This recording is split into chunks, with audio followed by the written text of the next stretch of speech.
El precio del desprecio. El muro de la dignidad. Ganchucho explosivo. Prepárense para el choque. Hace 2 años, el magnate Ricardo Vidal, 35 años, echó a su esposa de casa, embarazada y sin un céntimo, para quedarse con una ambiciosa modelo. Hoy, mientras lleva a su nueva conquista a trabajar por el Paseo de la Castellana de Madrid, el destino le prepara un golpe brutal.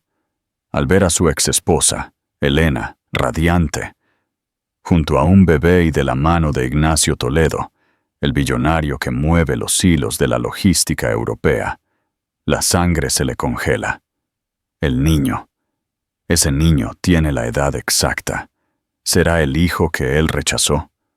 Ricardo, el dueño de millones, se acaba de dar cuenta de que ha perdido mucho más que un matrimonio.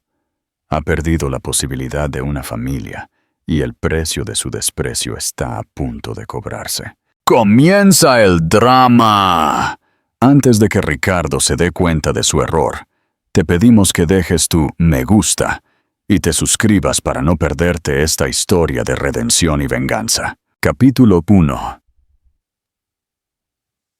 El abandono y la promesa, el tráfico en el Paseo de la Castellana, en el corazón financiero de Madrid, se movía a su ritmo frenético habitual. Dentro de su reluciente Mercedes negro, Ricardo Vidal, 35, sonrió a la joven que lo acompañaba. «Nos vemos en la cena, cariño. La reunión de inversionistas de hoy será larga». Se inclinó y le dio un beso rápido. Un gesto más de posesión que de afecto. La joven, su nueva novia, Alba, le devolvió la sonrisa llena de ambición y salió del coche, caminando con paso firme hacia la entrada de uno de los edificios más imponentes de la zona, la agencia de publicidad donde trabajaba. Ricardo esperó a que ella cruzara la puerta giratoria antes de meter la marcha para seguir su camino. Fue en ese instante exacto que su mundo se detuvo. De esa misma puerta de cristal por la que acababa de entrar su novia, emergía otra figura. Era una mujer de serena elegancia, vestida con un traje de corte impecable que hablaba de éxito y confianza. A su lado, un hombre alto de presencia dominante le sostenía la mano con íntima protección. Y anidado seguro en sus brazos, un niño de rizos castaños observaba el mundo con ojos grandes y curiosos. Un escalofrío recorrió la espalda de Ricardo. Pisó el freno tan bruscamente que el coche de atrás pitó en señal de protesta. No lo oyó. Sus ojos estaban pegados a la mujer. El tiempo se contrajo. Y por un segundo, ya no estaba en Madrid, sino 2 años antes, en la sala de estar de su ático. La mujer era Elena, su exesposa. El hombre a su lado era inconfundible. Ignacio Toledo, un billonario de la logística cuya fortuna y poder hacían que los millones de Ricardo parecieran calderilla. Pero lo que de verdad le robó el aliento fue el niño. Un niño que tendría la edad exacta. El recuerdo de aquel día, 2 años atrás, lo inundó con la violencia de una ola. Elena lo esperaba sentada en el sofá blanco, con las manos entrelazadas intentando contener el temblor. Acababa de volver del médico. «Ricardo, necesito hablar contigo». «Ahora no, Elena, estoy ocupado». «Es importante», insistió ella, poniéndose de pie. «Estoy embarazada». Las palabras quedaron suspendidas en el aire. Ella anhelaba una sonrisa, un abrazo. En cambio, él devolvió la botella de vino a su sitio con un clonk seco y definitivo. «Eso no está en mis planes ahora mismo». «En nuestros planes», corrigió ella, con la voz rota. «Las parejas rompen», replicó él, sirviéndose un vaso de whisky.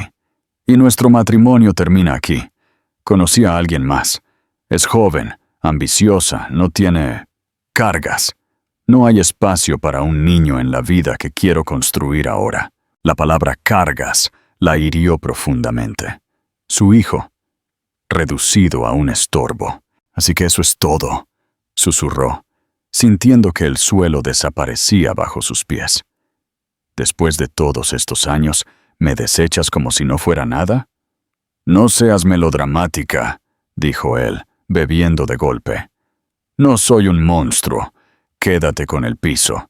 Te daré una asignación generosa. Solo déjame en paz. Cría a ese niño lejos de mí. Di que el padre murió. Invítale una historia. En medio del dolor devastador, una fuerza ancestral despertó en Elena. No quiero tu dinero, Ricardo. No quiero tu piso, ni tu asignación comprada con culpa. No quiero absolutamente nada que venga de ti. Recogió su bolso, donde reposaba la primera ecografía de su bebé. Esa pequeña hoja de papel era ahora su única brújula. No solo estás terminando un matrimonio, estás abandonando a tu hijo, y te prometo que un día lo lamentarás con cada fibra de tu ser. Ricardo soltó una risa corta y despectiva. Mucha suerte con tu nueva vida, entonces. Ella no le dedicó otra palabra.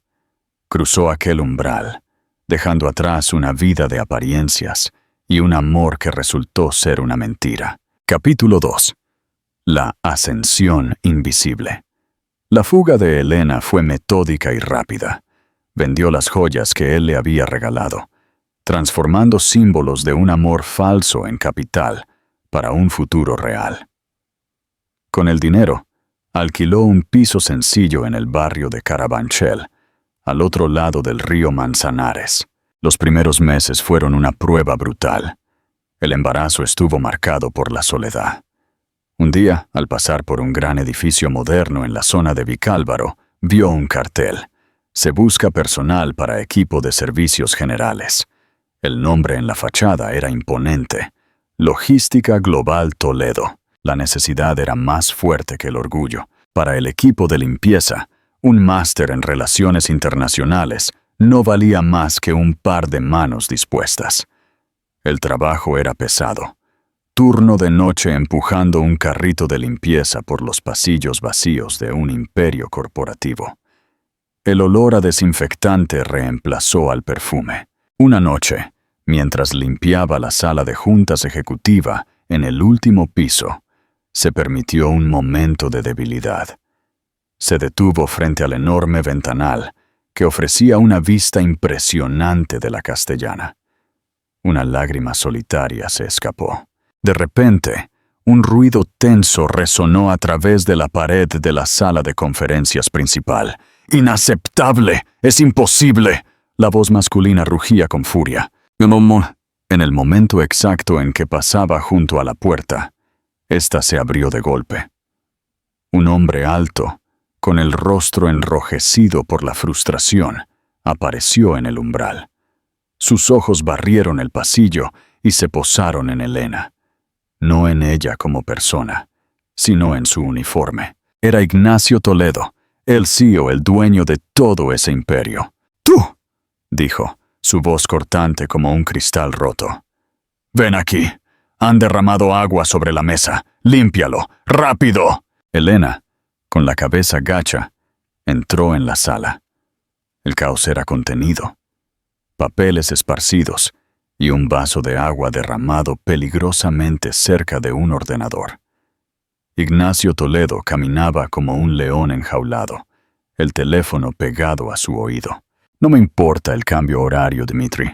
La fecha límite es mañana por la mañana. Vuestros traductores son incompetentes. Este párrafo podría costarnos el contrato más grande de la historia de esta empresa». «Señor, el traductor jurado que encontramos no puede ver el documento hasta mañana por la tarde», dijo uno de los directores, con la voz temblorosa. «Intentamos 3 programas diferentes, pero las versiones no coinciden. La cláusula 4.7b resulta incomprensible en todas. Parece un dialecto técnico muy específico». «Incomprensible», Ignacio rió, un sonido amargo. «Les diré lo que es incomprensible. Que mi equipo ejecutivo, con sueldos de 6 cifras, no pueda resolver un problema de traducción.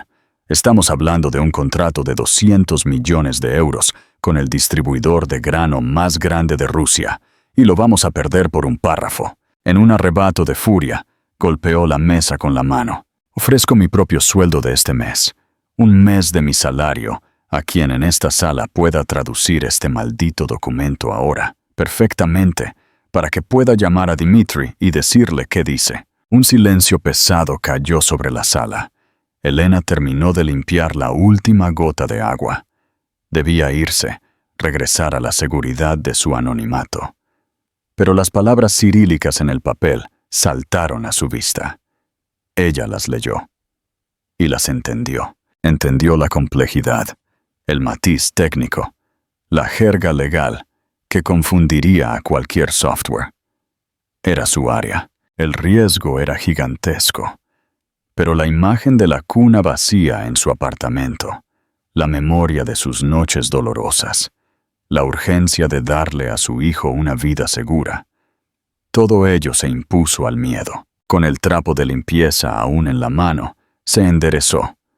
Por primera vez en meses, su postura no era la de una limpiadora encorvada, sino la de Elena. Yo puedo traducirlo. Su voz, aunque baja, cortó el silencio como una cuchilla. Todos los ojos en la sala se volvieron hacia ella. Ignacio Toledo la miró fijamente, con el ceño fruncido. ¿Qué has dicho?, preguntó él, con un tono que mezclaba desprecio e irritación. Dije que puedo traducir el documento, señor, repitió Elena, con la voz más firme. Se acercó a la mesa. Hablo ruso con fluidez.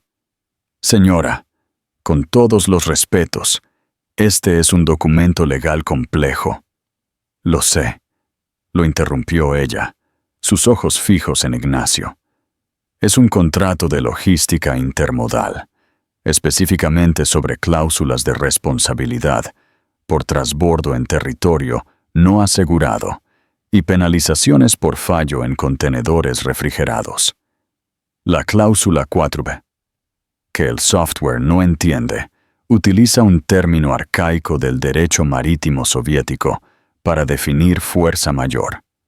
Necesita traducirse conceptualmente, no literalmente. Las mandíbulas de los directores cayeron. Ignacio Toledo ahora la miraba con una intensidad diferente. La rabia en sus ojos dio paso a un brillo de sorpresa y curiosidad. Dudoso, pero sin otra opción, empujó el papel sobre la mesa hacia ella. «Traduce». Elena dejó el trapo de limpieza en el borde del carrito. Sus manos tomaron el documento con una familiaridad olvidada.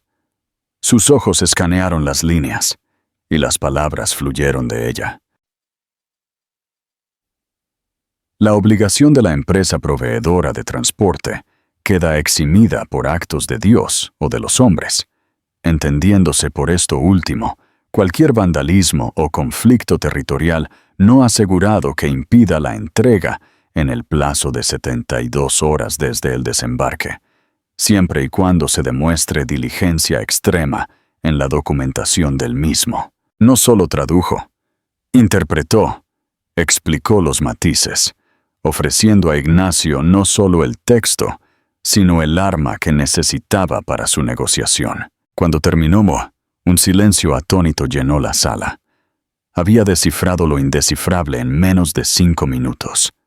Ignacio tomó su teléfono. Marcó. Al colgar, una sonrisa de victoria apareció en su rostro. «El contrato es nuestro», anunció a la sala. Luego se dirigió a Elena. El asombro en su rostro era genuino. «¿Quién eres tú?», preguntó, su voz ahora desprovista de arrogancia. «Soy la mujer que acaba de salvar su contrato de 200 millones de euros», dijo Elena, con la voz tranquila e inquebrantable. «Y me debe su sueldo de un mes». Pausa para interacción. Increíble. Elena acaba de pasar de limpiadora a heroína millonaria. ¿Crees que Ignacio Toledo mantendrá su promesa de pagarle su sueldo completo? ¿O intentará negociar el precio de su silencio? Comenta abajo. Y no olvides compartir esta historia con un amigo que necesite un recordatorio de que la dignidad se gana luchando. Capítulo 3. El nuevo pacto y la revelación.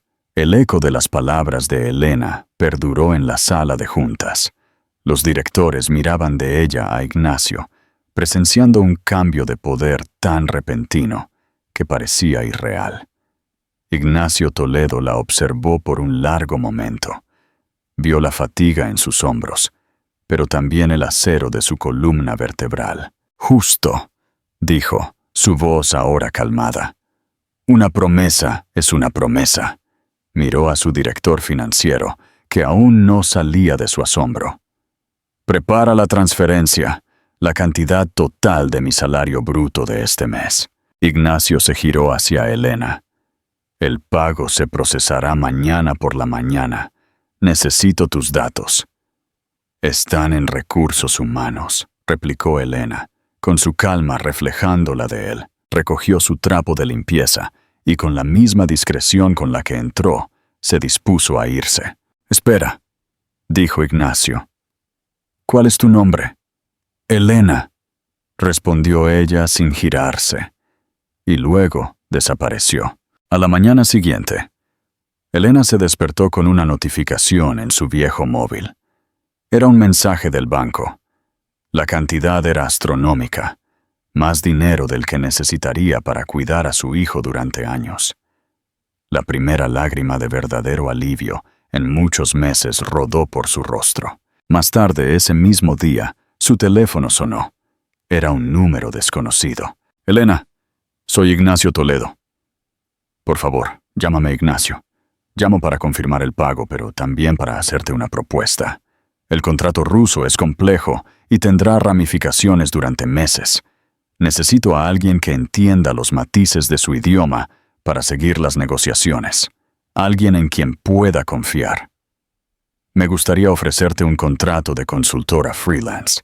Trabajarías directamente conmigo en este proyecto». «Acepto», dijo Elena, con la voz firme. Elena ya no tuvo que vestir el uniforme gris.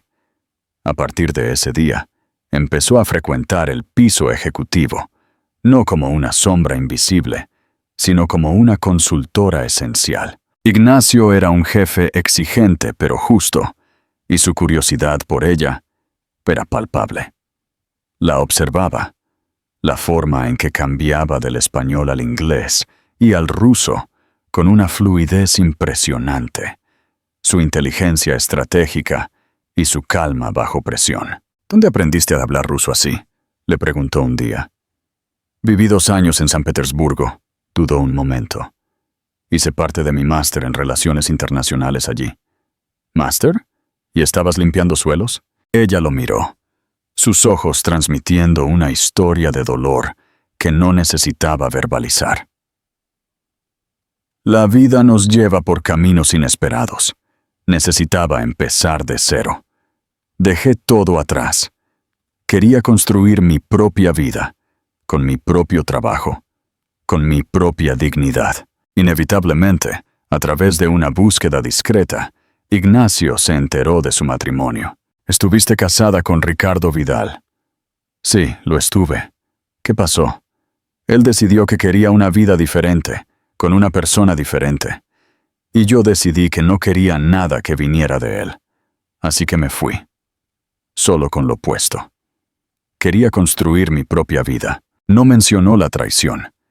Y lo más importante, no mencionó el embarazo. Para ella, su hijo era su santuario. Temía el juicio, los rumores, la posibilidad de que él la viera como una complicación. La revelación transformó la forma en que Ignacio la veía.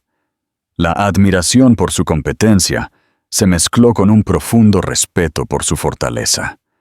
Esta mujer no solo era brillante, era una superviviente, un fénix. Y por primera vez en su vida, Ignacio sintió el deseo de proteger algo mucho más valioso que un contrato millonario. Capítulo 4. La amenaza y el escudo. La cercanía a Ignacio era una tortura para Elena. Se estaba enamorando. Pero este sentimiento iba acompañado de un pánico escalofriante. Había un secreto entre ellos, un secreto que crecía visiblemente cada día. Su vientre, ahora en el 6º mes de embarazo, ya no podía disimularse con blazers sueltos. Mientras Elena brillaba en la suite ejecutiva, la envidia germinaba en los pisos inferiores. Su ascenso meteórico de limpiadora a confidente del CEO era la comidilla. El evidente embarazo de Elena se convirtió en el arma perfecta. Los rumores se extendieron como susurros venenosos. ¿Vieron a la nueva protegida del jefe? ¿Embarazada? ¿Quién es el padre? Dicen que era limpiadora. Debe haber hecho algo para subir tan rápido. El chisme llegó a oídos de 2 directores mayores, hombres que se sentían amenazados por la creciente influencia de Elena, el señor Martínez y el señor Valdés. Para ellos, el embarazo era la excusa perfecta para restaurar el orden. Una tarde, Elena fue convocada a una reunión. «Elena, por favor, siéntate», dijo el señor Martínez, un hombre de cabello canoso y mirada fría. «Hemos sido informados de tu condición». «¿Mi condición?» «Tu embarazo», completó Valdés, sin rodeos. «La compañía tiene políticas, y tu situación, francamente, se ha convertido en un tema de distracción y especulación. No es bueno para la imagen». «Mi trabajo ha sido impecable», replicó Elena, con la voz firme a pesar del temblor. «Mi vida personal no interfiere con mis responsabilidades». «Eso no parece», replicó Martínez. «Tu ascenso fue rápido, tu historia es nebulosa, y ahora, este embarazo. Necesitamos proteger a la compañía y proteger al señor Toledo de situaciones embarazosas». La amenaza era implícita. La estaban pintando como una cazafortunas. Le dieron las opciones. Podían fingir que desaparecía, o ella firmaba una carta de renuncia voluntaria y se iba discretamente con una pequeña compensación económica por su silencio. La humillación la golpeó con fuerza. Pensó en luchar, en ir a Ignacio y contárselo todo. Pero el miedo la venció.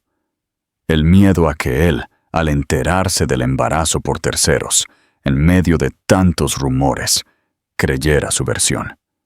No podía soportar otro rechazo. Con la cabeza gacha y el alma hecha pedazos, tomó el bolígrafo. Firmó su propia sentencia, sintiéndose tan indefensa como el día en que fue abandonada. Capítulo 5. El ajuste de cuentas y la heroína inesperada. Ignacio regresó al día siguiente, ansioso por discutir con Elena los próximos pasos del proyecto ruso. Al llegar a su piso, encontró un extraño silencio. Su escritorio estaba vacío. «¿Dónde está Elena?», preguntó a su secretaria. «Renunció, señor. Ayer por la tarde. Dejó esta carta». La carta era corta, formal e impersonal. «Por motivos personales, presento mi dimisión». No tenía sentido. Su relación se profundizaba cada día. ¿Por qué se iría así, sin una palabra? La llamó a su móvil. Buzón de voz. Confundido y con un mal presentimiento, convocó a Martínez y a Valdés. «¿Qué ha pasado aquí? ¿Por qué renunció Elena?» «Señor Toledo», comenzó Martínez, con falsa solemnidad. «Fue una situación delicada. Descubrimos que está embarazada». Ignacio sintió un puñetazo en el estómago. «¿Embarazada? ¿Y qué tiene eso que ver?» «Bueno», continuó Valdés, «lo ocultó a todos. Y con los rumores que circulaban, pensamos que se sintió presionada y prefirió irse. No sabemos quién es el padre. Estuvo casada con Vidal, pero parece que estuvo involucrada con otros hombres. Parece una situación complicada». La mente de Ignacio comenzó a girar, conectando los puntos de la manera más dolorosa. Le había ocultado el embarazo. La mujer que puso en un pedestal de integridad, de repente le pareció una mentirosa. ¿Embarazada de otro hombre? El dolor de la traición, aun siendo imaginada, lo cegó. El desengaño se apoderó de él. Con un gesto de orgullo herido, abrió su lista de contactos. Encontró el nombre de Elena y con un dedo tembloroso de rabia, pulsó eliminar. Juró que la borraría de su vida. La noche cayó sobre la ciudad, pero para Ignacio, la oscuridad estaba dentro de su oficina. El whisky no podía calmar la amargura. «No entiendo, Ricardo», dijo por teléfono a un amigo, su voz tensa por la frustración. Simplemente desapareció, y toda la historia.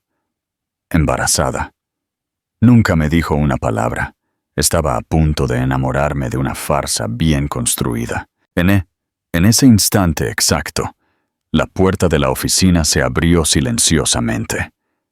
Era Carmen, la mujer de la limpieza, lista para empezar su turno nocturno. Ella se detuvo en el umbral, escuchando el nombre de su amiga mencionado con tanto dolor y rabia. Su instinto era retirarse, no inmiscuirse. Pero luego vio el sufrimiento en el rostro de su jefe. Un sufrimiento que era un espejo del que había visto en el rostro de Elena el día anterior. Y su corazón leal no le permitió quedarse callada. «Disculpe, señor Toledo». Ignacio se giró, sorprendido e irritado. «Ahora no, por favor». «Lo siento, señor. No quería escuchar a escondidas», dijo Carmen, dando un paso dentro. «Pero está hablando de Elena, y lo que usted piensa es un error». Ignacio bajó el teléfono. Su curiosidad pudo más que su irritación. «¿De qué hablas?» «Elena no es una mentirosa», continuó Carmen, con la voz ahogada por la emoción. «Es la mujer más fuerte y honesta que he conocido. ¿Sabe por qué nunca habló del embarazo? Por miedo, por vergüenza. Ese bebé que espera es de su exesposo, el millonario que la echó de casa el mismo día que le dijo que estaba embarazada». Cada palabra de Carmen fue como una luz encendiéndose en una habitación oscura. «Ella vino a Carabanchel sin nada», continuó Carmen, con lágrimas en los ojos. «Rechazó su asignación porque no quería su dinero sucio. Solo quería criar a su hijo con dignidad. Ocultó su barriga lo más que pudo, porque necesitaba desesperadamente este trabajo. Temía que la despidieran si alguien se enteraba. Y eso es lo que pasó, ¿verdad? Alguien corrió el rumor y lo usaron para echarla de aquí». Carmen respiró hondo, mirando directamente al hombre más poderoso de la compañía. El dinero que le dio, su sueldo, no lo gastó en lujos. Pagó un año de alquiler por adelantado y compró el ajuar del bebé para asegurarse de que tendría un techo. No es una cazafortunas, es una madre luchando por sobrevivir. Ignacio se quedó paralizado. La historia que su propio dolor había construido se desmoronó. Él no vio a una mentirosa. Vio a una mujer aterrorizada, luchando sola contra el mundo. Había juzgado con la misma crueldad que el mundo ya le había dado. «¿Dónde está?», preguntó, con la voz ronca. «Necesito su dirección, su número». Carmen anotó la dirección y el nuevo número de Elena en un papel. Ignacio lo agarró como si fuera un tesoro. No esperó. Salió de la oficina, se subió a su coche y condujo hacia la noche, cruzando el río hacia Carabanchel, hacia el nuevo comienzo. La encontró en su pequeño y sencillo apartamento. Cuando Elena abrió la puerta y lo vio allí, su rostro palideció. Se encogió instintivamente, esperando el golpe final, la acusación. Pero en lugar de rabia, los ojos de Ignacio estaban llenos de un profundo arrepentimiento. «Elena», dijo con voz suave, «¿podemos hablar?» Esa noche no cenaron en un restaurante caro, sino que pidieron una pizza sencilla que comieron en su pequeña mesa de la cocina. Y allí, bajo la luz tenue, Elena finalmente abrió su corazón. «Fui un idiota, Elena. Debí haber confiado en ti, en lo que vi en ti, y no en la versión que me contaron. Lo siento tanto por dudar de ti. Lo que te hicieron fue bajo y cobarde, y no se quedará sin respuesta. Pero primero, quiero arreglar las cosas contigo. Aún te necesito. El proyecto ruso te necesita. Quiero que vuelvas a trabajar para mí, pero en tus términos, como consultora a distancia. Lejos de los rumores, lejos de la política sucia de la empresa. Solo tú y yo dirigiendo este proyecto juntos. La oferta de Ignacio no era solo un trabajo, era una disculpa, era un gesto de confianza. Era él diciendo que veía todo de ella, su historia, su dolor y su fuerza, y que no tenía miedo. Elena aceptó con un asentimiento.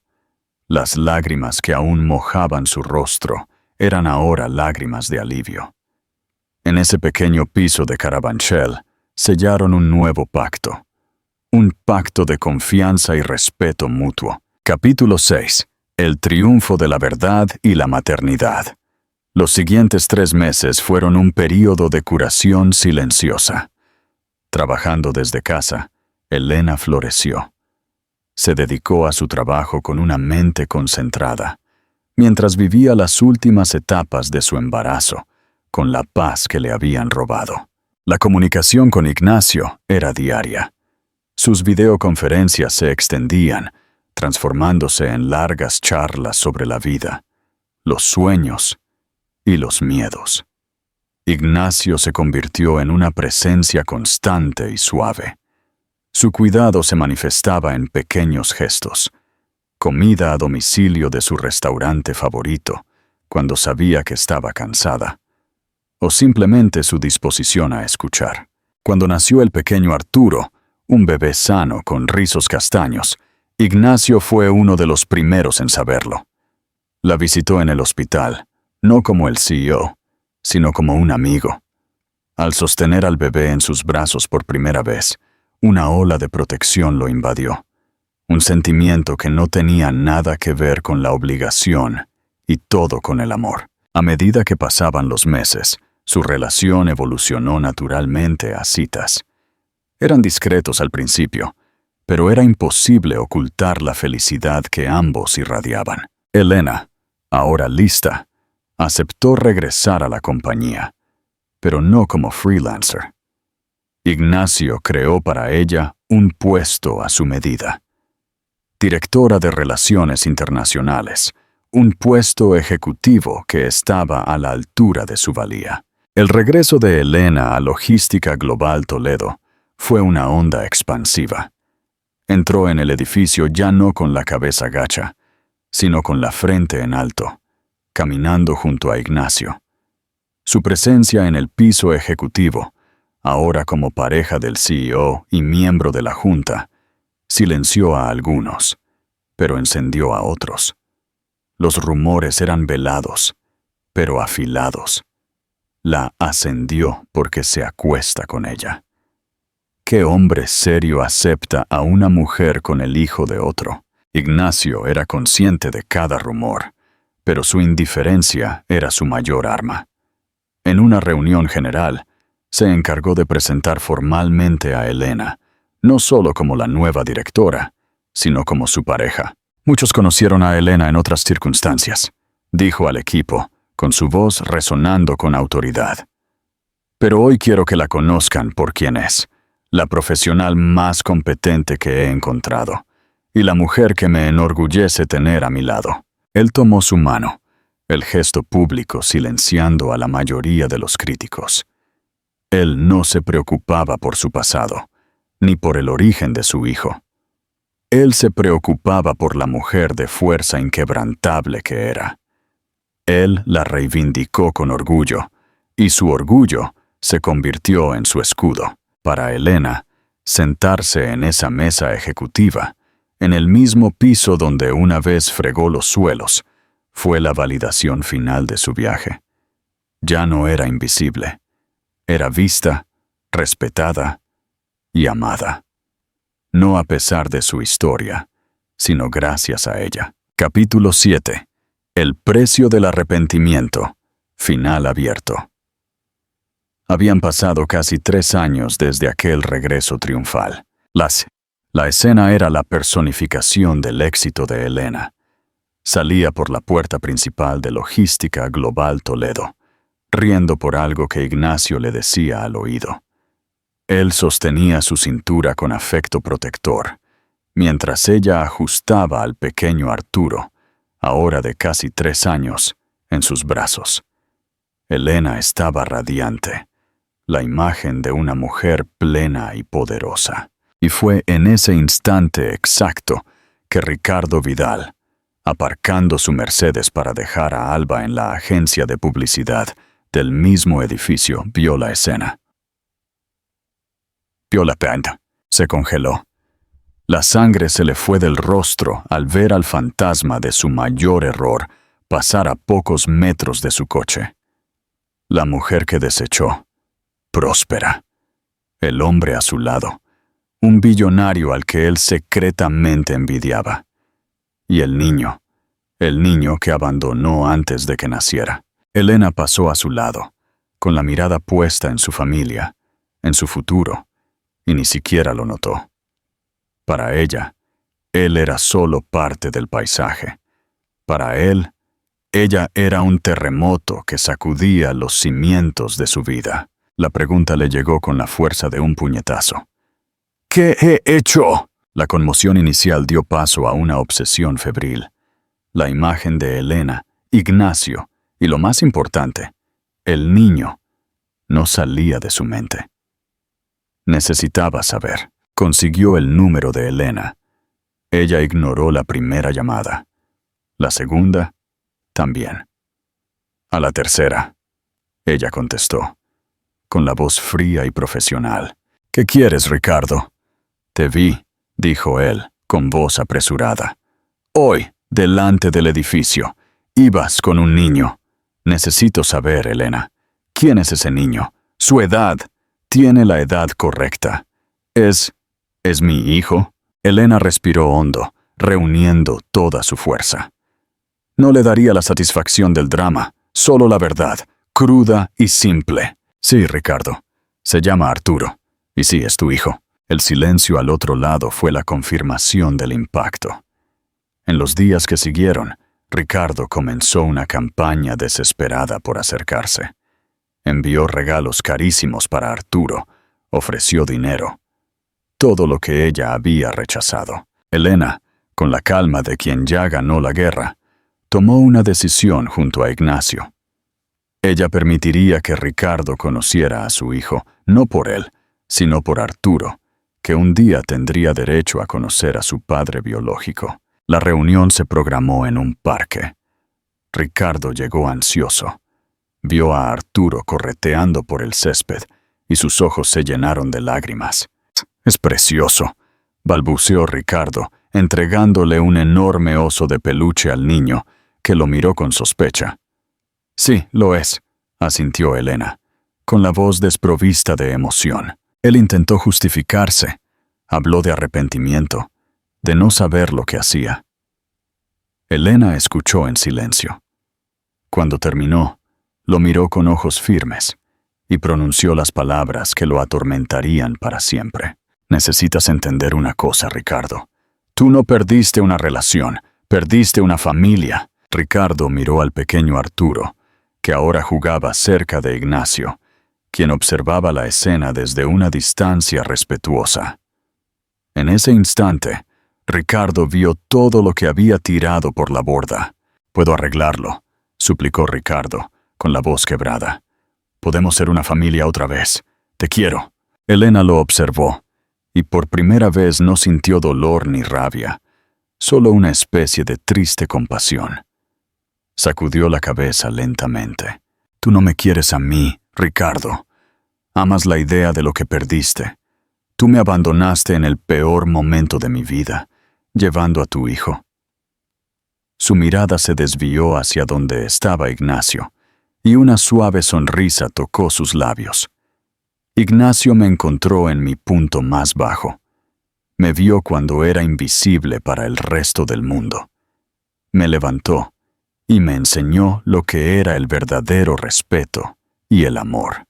sin pedir absolutamente nada a cambio. Por Arturo, podemos ser civilizados. Tienes derecho a conocer a tu padre biológico, pero eso es todo. Mi corazón, mi familia, ya tienen un lugar, y no es contigo. Ricardo se sintió, por fin, derrotado. Vio cómo Elena caminaba hacia Ignacio, quien la envolvió en sus brazos. Juntos, los tres se alejaron, una familia completa e irrefutable, dejando a Ricardo solo en el parque con los fantasmas de sus decisiones. Capítulo 8. El cruce del umbral y el nuevo legado. Final significativo. La paz cautelosa establecida por la rutina de visitas de Ricardo permitió a Elena e Ignacio centrar su atención hacia adentro. Habían sido una sociedad, un equipo inquebrantable que protegía a Arturo, pero seguían durmiendo en alas separadas del ático. Una noche de sábado, Elena encontró a Ignacio en la biblioteca. «Está dormido», susurró Elena. «Parece feliz». «Lo está», afirmó Ignacio, cerrando un libro. Ricardo por fin está aprendiendo. Ignacio se levantó, caminando hacia ella. «Ya no tienes que luchar, Elena. No sola. Y ciertamente no conmigo». Tomó sus manos suavemente. «Hemos construido algo real, algo que resistió un terremoto y un huracán. Hemos demostrado que somos compañeros para la vida, para el compromiso y para el caos. Pero no nos hemos dado una oportunidad a nosotros». «Te amo, Ignacio», confesó Elena, las palabras tanto aterradoras como liberadoras. «Pero tengo miedo de traer los escombros de mi pasado a tu futuro. Esa luchadora fuerte es la mujer de la que me enamoré. ¿Y escombros? Los escombros los limpiamos juntos. Eso es lo que es una verdadera sociedad». Esa noche, por primera vez, Elena no caminó de vuelta a su propia habitación. Cruzó el umbral hacia la vida de Ignacio, no por necesidad, sino por elección. 6 meses después, la estabilidad que habían creado era palpable. En el 5º cumpleaños de Arturo, Ignacio no planeó un gran gesto. Esperó a que estuvieran en el parque, su lugar tranquilo. Sacó de su bolsillo un relicario de plata antiguo. «Sé que no necesitamos un papel para ser una familia», dijo, con voz ronca por la emoción. «Pero este relicario perteneció a mi abuela. Ella lo usaba como un recordatorio de que los mayores tesoros son los que construyes, no los que heredas». Lo abrió. Dentro de un lado había una foto diminuta de Arturo. El otro lado estaba vacío. «Quiero que guardes la llave de nuestro futuro, Elena. Y quiero pasar el resto de mi vida ganándome el derecho de llenar el otro lado de este relicario con una foto tuya, mi esposa. ¿Te casas conmigo?». Los ojos de Elena se llenaron de lágrimas de alegría. La mujer que había sido desechada por tener cargas estaba siendo pedida en matrimonio con un símbolo de confianza y familia perdurable. «Sí, Ignacio, 1000 veces sí». Años más tarde, Elena Montiel de Toledo fue celebrada no solo como una ejecutiva de éxito, sino como una líder visionaria. Ricardo Vidal nunca recuperó su estatus, pero encontró una vida funcional. Sus visitas con Arturo se volvieron menos frecuentes, pero más genuinas, centradas únicamente en el bienestar del niño. Aceptó que era el padre biológico, nada más. Arturo creció sabiendo 2 verdades. Fue amado ferozmente por los padres que lo criaron, Elena e Ignacio, y fue producto de un error del pasado que, irónicamente, condujo a la hermosa vida que ahora tenía. La fuerza silenciosa forjada en las sombras no solo condujo al triunfo personal, sino que también construyó un imperio definido por la integridad y el amor incondicional. La mujer que una vez pensó que era una carga, se había convertido en el cimiento de todo lo que de verdad importaba. Fin. ¿Te conmovió el final de Elena e Ignacio? ¿Crees que Ricardo pagó el precio justo por su abandono? Cuéntanos tu opinión en los comentarios. Y si te ha gustado, suscríbete y comparte esta historia de redención.